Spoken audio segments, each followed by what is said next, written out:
हम अपनी जान के दुश्मन को अपनी जान कहते हैं, हम अपनी जान के दुश्मन को अपनी जान कहते हैं, मोहब्बत के इसी मिट्टी को हिंदुस्तान कहते हैं, हिंदुस्तान कहते हैं। कारण आपला भारत देश शांत आहे। फैसला जो कुछ भी हो मंजूर होना चाहिए, फैसला जो कुछ भी हो मंजूर होना चाहिए, जंग हो या इश्क भरपूर होना चाहिए, भरपूर होना चाहिए। म्हणून काही नाही, पण तुम्हाला कडक सूचना द्यायला आहे। माझा परिचय देतो, मी गोपनीय शाखा पोलीस स्टेशन अंबडचा आहे। तर तुम्हाला सक्त सूचना, पहिल्यांदा प्रेमाच्या सूचना राहतील, नंतर सर तुमचे आपले मशोदरी विद्यालयाचे मुलं इतके स्मित हास्य असतात की इतका आनंद वाटतो सर, पा गुलाबाच्या फुलासारखे दिसतात। आलं लक्षात? बघा इकडे आता हे इकडे पहा सर, किती गुलाबाची फुलासारखे गुलाबाची फुलं आहेत काही, इकडे झेंडूचे आहेत काही, इकडे चमेलीचे पहा, चमेलीचे काय, तिकडे धोत्रेचे आहेत काय, तिकडे ते बेसरामाचे पहा, बेसरामाचे नाही, बेसरामाचे आपल्या कॉलेजला बेसरामाची फुलं नाहीत, गुलाबाचे आहेत। गुलाबासारखेच राहा, गुलाबासारखंच राहून हसत खेळत अभ्यास करा। सगळ्यात महत्त्वाचं जे बी आपला कॉलेजचा शाळेचा नियम आहे, तो नियम भंग करील त्याच्यावर सक्त कारवाई केली जाईल।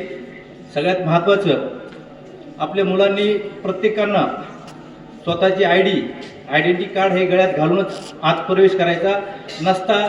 आमची गाडी जर आली तर नसता तुम्हाला तकलीफ देईल, ज्याच्या गळ्यात आयडी नसेल त्यांना। आणि भांडण जर केलं, कोणत्याही मुलांनी भांडण केले की सक्त ताकीद देऊन त्याच्यावर कारवाई करण्यात येईल। कोणीही कॉलेजमध्ये शाळेमध्ये येताना कधी कोणाची छेड काढायची नाही किंवा स्वतः भांडणं वैयक्तिक करायची नाही। मी हर दिवस रोज 12-12:30ला एक चक्कर आणि सकाळी 7-7:30ला चक्कर मारत जाईल। कधी सिव्हिल ड्रेस असेल, कधी मोठी गाडी असेल। म्हणून तुम्ही सक्त ताकीद आहे की तुम्ही सगळ्या आपल्या शाळेचे जे नियम आहेत ते पाळल्या जावं, हे तुम्हाला पहिल्यांदा विनंती आहे। या सूचना सगळ्यांनी साहेबांनी दिल्या त्या पाळल्याच पाहिजे। म्हणून आयुष्यामध्ये जीवन जगत असताना हसत खेळत जगा आणि आपली आई आणि बाप समोर ठेवून जगा। काल परवाची घटना आहे, एक 7वीतली मुलगी, मी स्वतः औरंगाबादला गेलो, नाव नाही सांगत, खान टुकार मुलाच्या नादी लागून अक्षरशः दारूसुद्धा पिलेली आहे। तिला समजावून काढून तिला घरी पाठवलं आहे। म्हणून माझ्या सक्त लेकींना सांगतो की आपले आई वडील डोळ्यासमोर ठेवूनच आपण शिक्षण घ्या। जर आपलं भरकटत चाललं पुढं मन, तर आपले आई आणि वडील डोळ्यासमोर आणायचे आणि शिक्षकाचा मान सन्मान ठेवायचा, सगळ्यात महत्त्वाचं। म्हणून तुम्हाला सांगतो की आपल्या ध्यानात ठेवायचं आहे की आयुष्यामध्ये जगत असताना की आपल्या जीवनामध्ये शिक्षकासारखं व्हायचं। आपलं शिक्षक हा सगळ्यात प्राणी चांगला आहे, मानव प्राणी, कारण तो निष्पाप लोकांसोबत राहतो। आमच्यासारख्याला पापी गुंड लोकांसोबत राहावं लागतं, हे आमच्या नशिबी नाही।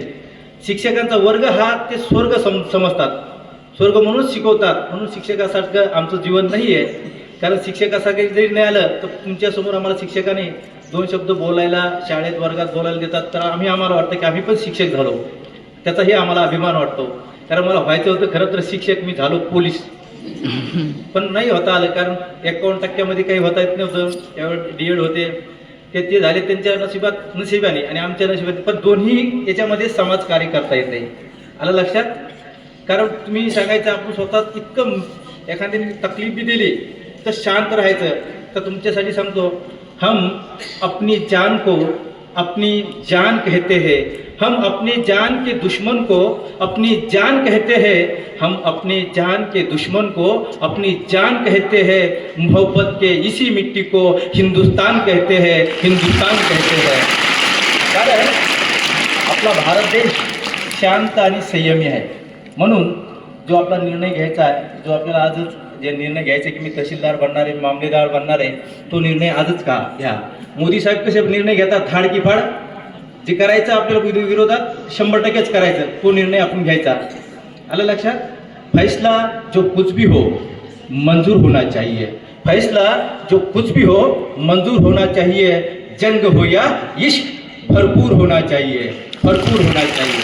म्हणून ताकद ठेवायची की आपण आपल्यासमोर हिंदुस्थान आणि चांगलं कार्य करायचं। म्हणून तुम्ही काही असं घाबरून जायचं नाही, आपण हिंदुस्थानचे लेकरं आहोत, हिंदुस्थान घडवायचं आहे आणि तुमच्या हातातच घडवण्याची ताकद आहे। म्हणून तुम्हाला भावी शुभेच्छा देतो।